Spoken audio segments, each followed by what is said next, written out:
جنگبندی land دے دوئیں پاسیں اور پاکستان سمیت دنیا پار وچ بسنے والے کشمیری اج یعنی 5 اگست کو یوم استقلال اور یوم سیاہ دے طور دے اتے منا رہے ہیں۔ پاکستانی نشریاتی اداراں اور ٹی وی چینلاں تھے علاوہ آزاد کشمیر اور پاکستان دے مختلف شہراں وچ ریلیاں، سیمینارز اور اجتماعات منعقد کیتے جا رہے ہیں۔ پاکستانی فوجی سربراہ فیلڈ مارشل عاصم منیر، پاکستانی وزیر اعظم اور صدر سن اپنے کنی پیغامات وچ ایک مرتبہ پھر پوری دنیا دے اتے یہ گل باندھی کیتی ہے کہ کشمیریاں کو اسی کسی بھی صورت وچ کلے نہیں چھوڑ سکتے۔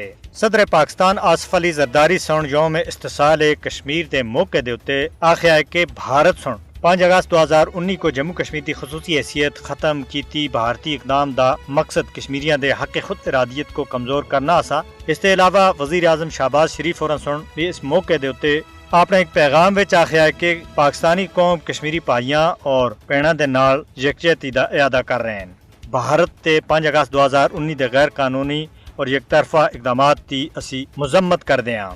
اس موقع دے اتے پاک فوج دے شعبہ تعلقات عامہ ISPR دی طرف تے جاری بیان وچ آخیا گیا ہے کہ افواج پاکستان کشمیریاں دے حق خود ارادیت دی جدوجہد دی مکمل حمایت کر دی ہے۔ ISPR دے مطابق جنوبی ایشیا وچ امن دا قیام جموں کشمیر دے منصفانہ اور پرامن حل تے بغیر ممکن نہیں ہے۔ جموں کشمیر تنازع دا حل کشمیری عوام دی خواہشات، مرضی اور اقوام متحدہ دی قرارداداں دے مطابق حل کیتا جانا چاہیے۔